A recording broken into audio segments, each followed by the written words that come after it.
Alright, what's up guys? So today is another episode for the Infinity. Today, we should actually be able to get that thing running and actually driving. So, last episode we did the exhaust, we got the tranny back in, did all the clutch stuff, and I told you guys I was waiting on an oil pan to show up. And it's been a couple weeks, but apparently UPS or something like that has been backlogged, so it's taken a little while.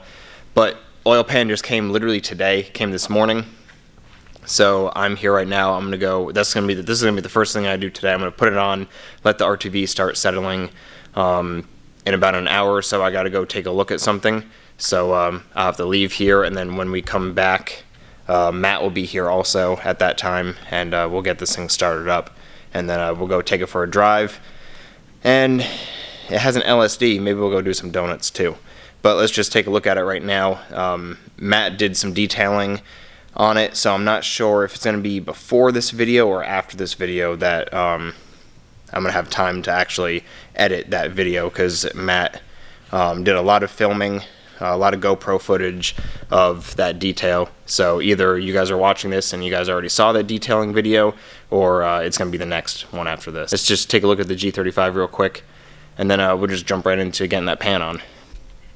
Also got to say real quick that I've got the little baby with me today.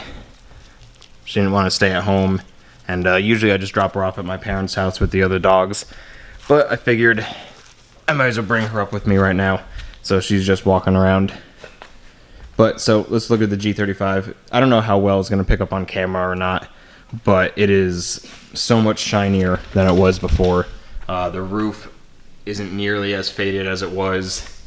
Just all around, it's so much more shiny. Like, look at that. It wasn't like that before. Right, Ada? Oh, smelling the exhaust. Yep. Yeah, so it's so much shinier. Last video, I didn't say anything about the door, but the door at the bottom, like right where it meets the side skirt, that was actually all rotted out.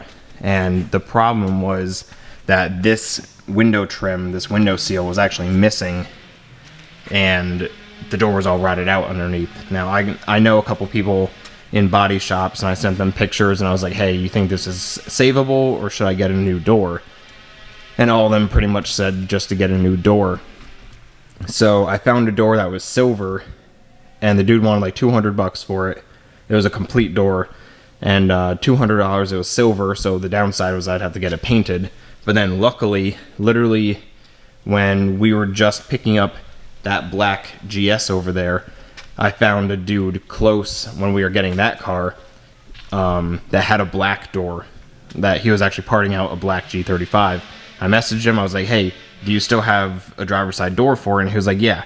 He was like, come by $80 and you could have it. So I was like, dude, I will literally come right now to go grab that door. So this is that door, and Matt just buffed it out and detailed it, so it's all nice and shiny. No rot at the bottom. And actually, I didn't even realize, but the other door didn't have it. It has this little like weather strip seal at the bottom too. The other door didn't have that, but this one has this window seal on it. I already installed it the other day. I figure I'd save you guys the video of me just installing a door. Oh, Ada, look at that. Ada wants to go for a drive. Don't worry, Ada, soon. But that's all done. I took the hood off for now, because that side, the passenger side hood hinge, was actually bent, and it was like seized, so like it didn't go up and down like this one. So I had to order a hinge for that, which is coming later on this week. I think it's actually coming tomorrow, but the hood is just over there for now. Matt polished that out yesterday as well. But look at the headlights. The headlights look brand new. I ended up putting the front lip on. What day was it? I think it was the day I did the door. I can't really remember. But the front lip is on. It looks all right. I tried to polish the InGen intake pipe a little bit just to make it look a little better than just corroded. But let's bring this thing up in the air. She really wants to go for a ride in it. Let's bring it up in the air. We'll clean up the primary oil pan, and then we'll throw the secondary oil pan on, which I have over there. Alright, so the other day I was here, actually the day before I replaced the door, I ended up actually cleaning up this gasket surface for the oil pan. I did that just so I didn't have to do it today, but I got some like RTV shavings and stuff up in there, so I'm just going to clean all that out. Clean up obviously the wet oil that's on this area, and then I'll get the new pan ready. But the new pan, I got a new oil filter for it too, since basically it's already halfway done with an oil change. But this is the new oil pan just over here. It's nice and simple, just an aftermarket like OEM replacement. Yeah, just this one right here. Nice OE replacement, brand new. Matt was saying I should just find like a used one at like a junkyard or something and take it off. But we looked at one and it was like 50 bucks for it. And this thing I got for $15, free shipping. So unfortunately I had to wait a couple weeks for it to come in, but $15.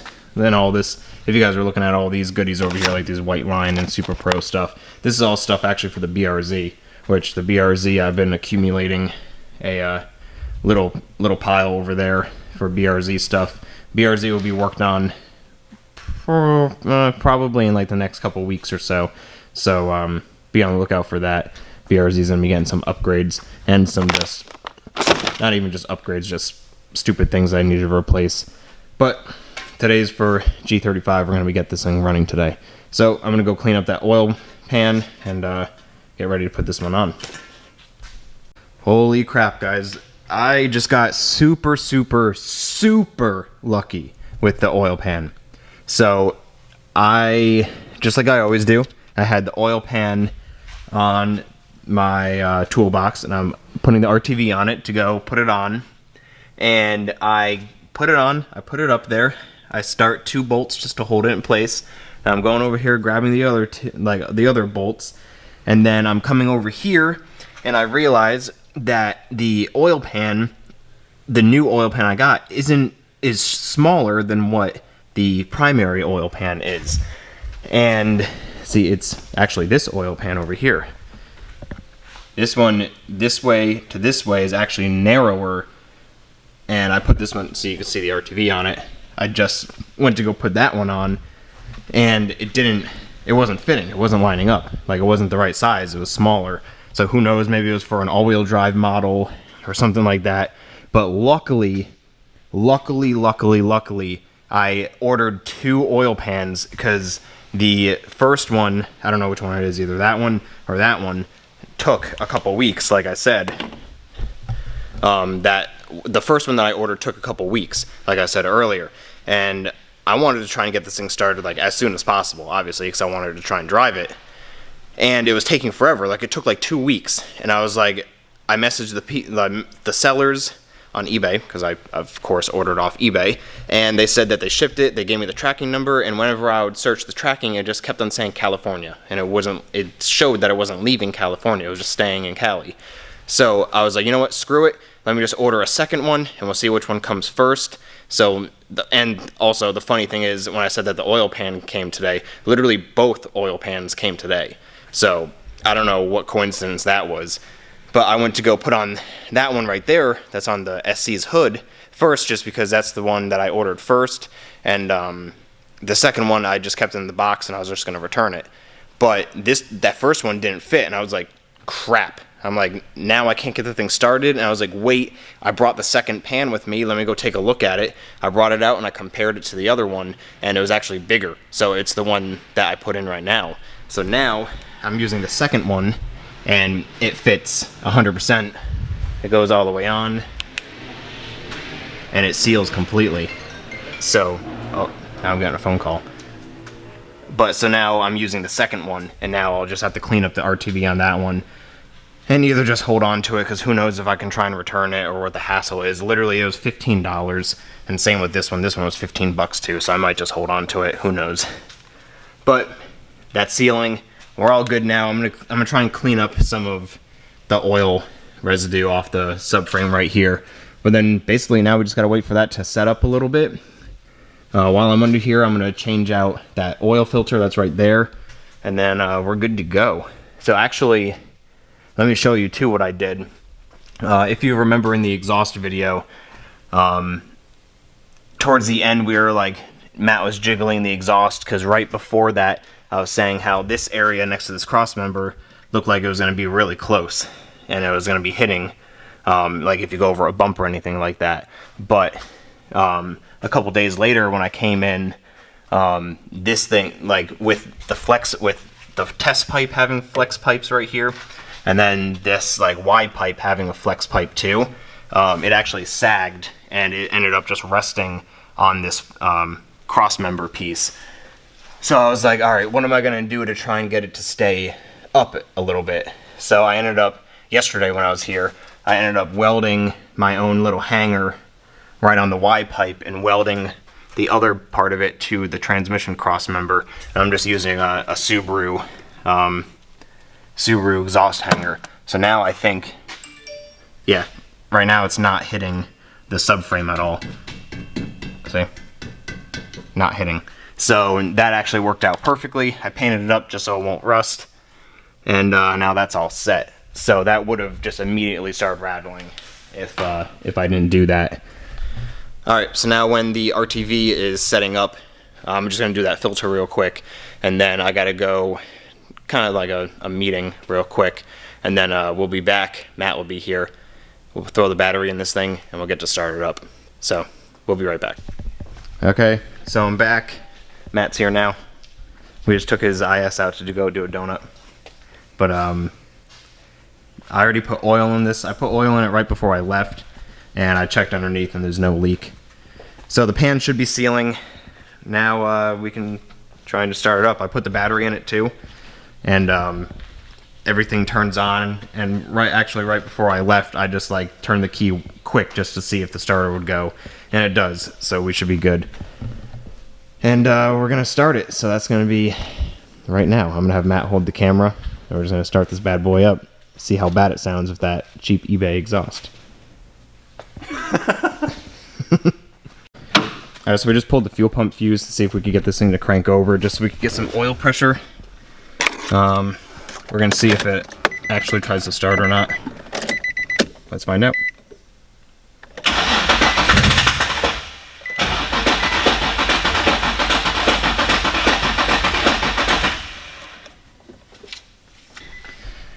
Alright, so we just cranked it over. Now Matt's gonna hold the camera. We're gonna start this thing up for the first time.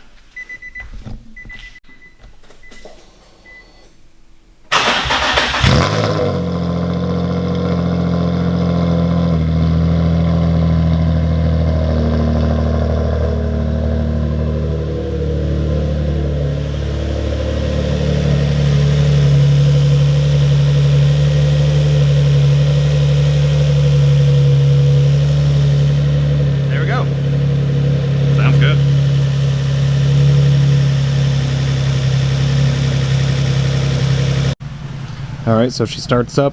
I brought her out here so I can hook up the funnel and get this thing warmed up, which I just finished up doing. I just went to go get some gas for it, because it needed gas. And I ran into a problem at first with the throttle pedal not being responsive. And it had throttle codes. But what it ended up being is I needed to reinitialize the throttle body system. So I had to, like, I don't know, I just YouTube searched how to reset it, and it was actually really simple. If you guys ever need to do that, just search it on YouTube. The guy was actually really helpful with it.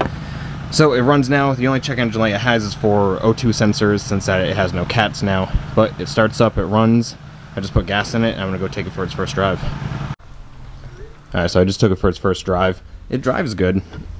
It's super, super loud, and it's extremely raspy. That's eBay exhaust for you, I guess. But it drives fine. Like, it shifted fine, like it accelerated fine. But Matt's just going on a test drive with one of his buddy's cars, and he's gonna come back and he wants to drive it. So I'm gonna sit in the passenger seat and he'll drive it around, and I'll have the camera with me so we can get some footage of it driving. But it drives really nice. Just, if only it didn't sound like, if it didn't sound terrible. You guys will, well, you guys heard first startup, but when it's driving, it sounds kind of bad too. Alright, Matt's driving. We're gonna go take this thing for a drive. Oh God. For a second. I have to pull up on it for reverse? Oh, down. Push down. Gotcha.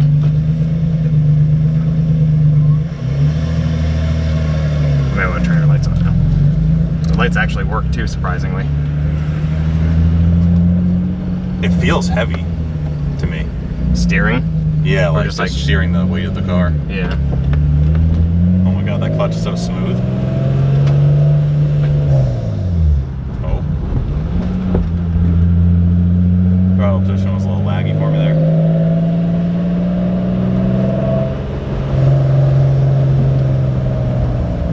We still gotta wear all the rust off the rotors too. I was about to say, these brakes like the Mustang I just drove, those ones were not that good. It drives pretty smooth to me.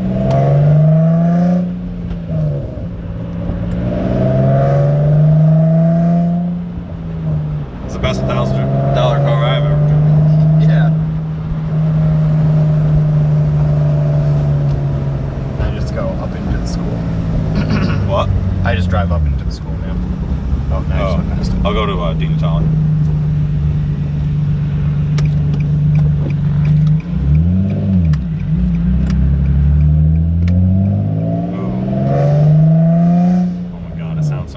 It's so loud.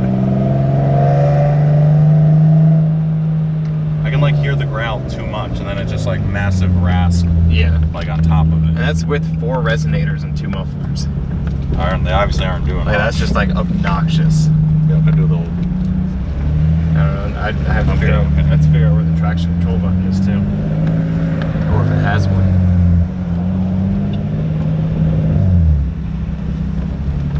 Nice boy. Yeah.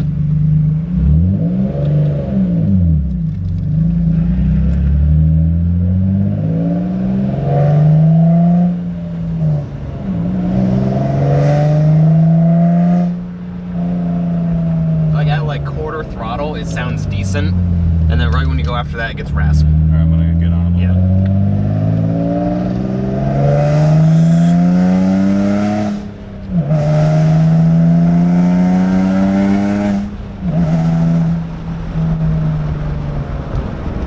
I'll give it that. It's just super loud.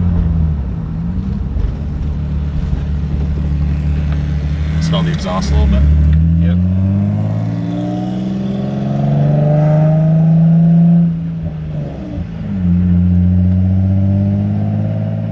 I approve.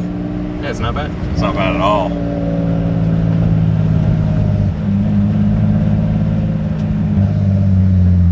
Yeah, like sometimes you could hear like a little growl, but then it would just be terrible rasp. Yeah, and then it gets way too raspy. All right, so like you guys just saw it, Matt took it for a drive. He approves. It drives good. Doesn't really sound that great, but it drives good. And that's probably going to be it for this episode. If I could figure out how to turn traction control off, maybe I'll include that in the episode. So if the video cuts out here, then I didn't figure it out. But don't forget to hit subscribe, give me a thumbs up, and we'll see you later. See ya.